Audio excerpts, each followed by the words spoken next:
synthèse qui suffit à tout. Jésus, Jésus, à le prononcer, on s'enflamme, à l'étudier, on s'épuise, et à le savourer, on s'enivre.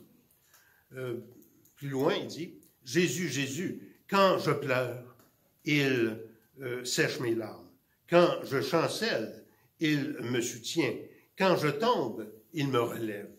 Jésus, Jésus, non lumineux dans les ténèbres, non victorieux dans les combats, non de paix et d'amour dans l'exil, non de gloire et d'éternel repos dans la patrie. Et ça termine, Jésus, Jésus, à te relire, à te redire, je veux m'épuiser, à te chanter, je veux m'enflammer, et à t'aimer, je veux me consumer. Jésus, Jésus. Et tous les signets, je pense qu'il y en a une dizaine de ces petits signets là-dessus. Tellement savoureux à lire. Oui, mais au-delà du texte, c'est de Jésus qu'on veut se délecter, hein?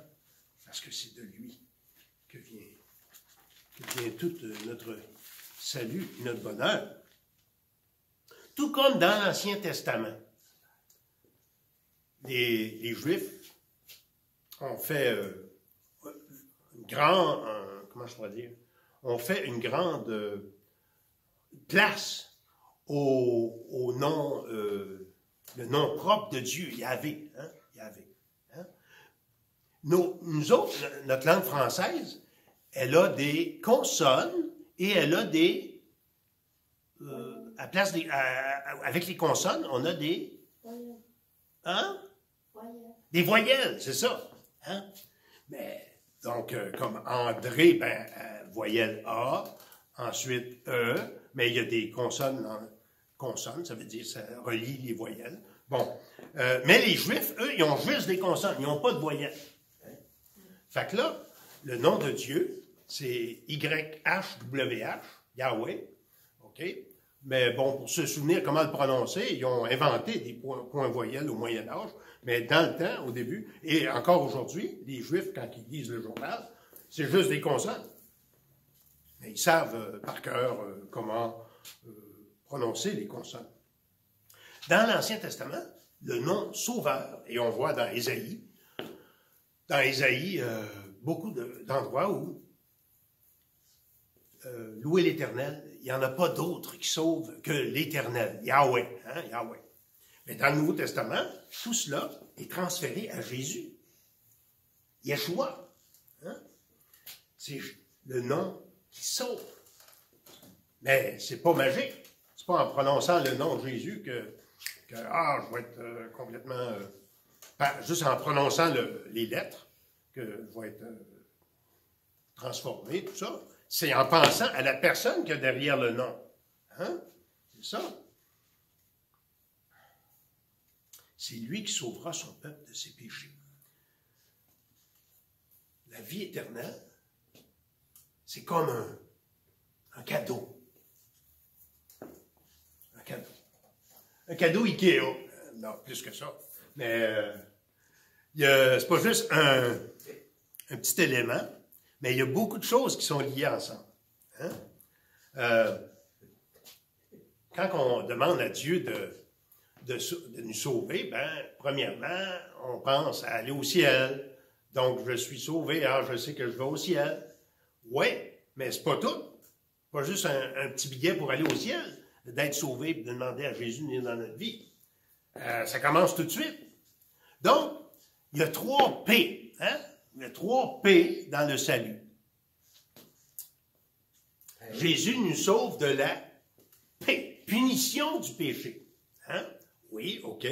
Quand je suis pardonné, je suis justifié, je suis délivré de la punition du péché. Donc, je suis pardonné et je sais que je ne serai pas condamné. Hein? Okay. Le deuxième P, Jésus nous sauve de la puissance du péché. Ça veut dire que, OK, je suis pécheur, mais je prie le Seigneur et il m'aide à graduellement m'éloigner du péché, puis que le péché soit moins fort dans ma vie, progressivement, mais on retombe, c'est sûr. Mais le Seigneur, un autre aspect du salut, c'est pas juste d'être sauvé de la punition du péché, mais aussi de la puissance du péché dans ma vie. Et quand il va revenir, Jésus, il va nous amener dans son ciel, ben là, on va être délivré de la présence du péché. Il n'y aura plus de péché. Ça va être absent. S'il fallait qu'il y ait du péché au ciel, le ciel deviendra un enfer. Donc, ce ne serait pas d'avance. Hein? Donc, les 3 P du salut. Hein? Punition, puissance et présence. Et Jésus, il est dit ici, il sauvera son peuple, non seulement de l'enfer, mais de ses péchés.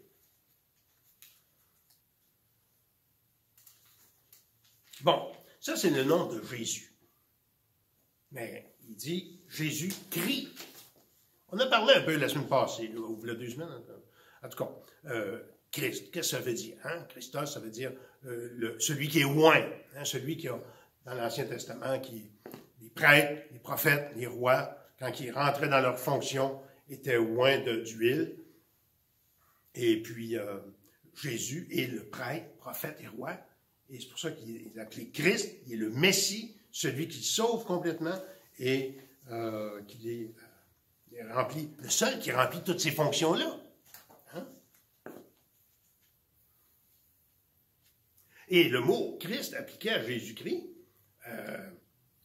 est beaucoup exploité par Matthieu, hein, parce qu'il parlait à des Juifs qui connaissaient ce que ça voulait dire, Mashiach, hein, le Christ. Dans Marc, il y a simplement 6 fois où on voit ce mot, dans Luc 12 fois et dans Matthieu 14 fois. Mais Jésus va s'appeler aussi le Fils de Dieu. Hein? Des fois, on appelait les rois les fils de Dieu dans l'Ancien Testament. On voit ça dans certains psaumes, mais c'est un sens très relatif. Jésus, lui, est le Fils de Dieu de différentes manières. Avant de venir sur terre, Jésus est avec son Père au ciel.